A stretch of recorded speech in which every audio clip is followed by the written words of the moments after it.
Sparkdatabox Coimbatore. இன்னைக்கு நம்ம எதை பற்றி பார்க்க போகிறோம் அப்படின்னு பார்த்தீங்கன்னா டிஜிட்டல் மார்க்கெட்டிங் கோர்ஸில் what is mean by digital marketing அப்படிங்கிறத பற்றி தான் பார்க்க போகிறோம். Digital marketing is a marketing which can sell the product or services through online அப்படிங்கிறது தான் வந்து டிஜிட்டல் மார்க்கெட்டிங்கோட டெஃபினிஷன்ஸ்.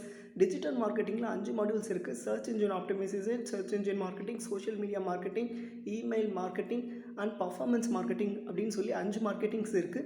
இது எல்லாத்தையும் ஒரு வீடியோவாக நம்ம பார்க்க போகிறோம். அதனால் மறக்காமல் நம்மளுடைய சேனலை சப்ஸ்கிரைப் பண்ணி வச்சுக்கோங்க. நம்மக்கிட்ட வந்து டிஜிட்டல் மார்க்கெட்டிங் கோர்ஸ் மட்டும் இல்லாமல் நீங்கள் சாஃப்ட்வேர் இண்டஸ்ட்ரீஸில் ப்ளேஸ் ஆகணும், ஐடி இண்டஸ்ட்ரீஸ்குள்ளே போகணும் அப்படின்னு பார்த்தீங்கன்னா எல்லா விதமான கோர்சஸ் இருக்குது. ஃபார் எக்ஸாம்பிள் பேசிக்லேருந்து அட்வான்ஸ் லெவல் வரைக்கும் எல்லாமே இருக்குது. சி ப்ரோக்ராம்லேருந்து Python, PHP, AWS, ethical hacking முதற்கொண்டு எல்லா விதமான கோர்ஸஸும் இருக்குது. உங்களுக்கு எந்த கோர்ஸ் வேணுமோ அதை வந்து இந்த கீழே இருக்கக்கூடிய நம்பருக்கு காண்டாக்ட் பண்ணி கேட்டு நீங்கள் என்ரோல் பண்ணிக்கலாம். உங்களுக்கு எந்த கோர்ஸ் எடுக்கணும்னு தெரில அப்படின்னா நம்ம இன்ஸ்டியூட்டை கான்டாக்ட் பண்ணிங்கன்னா அவங்களே வந்து கைட் பண்ணுவாங்க. வெப்சைட்டோட லிங்க் கீழே இருக்குது.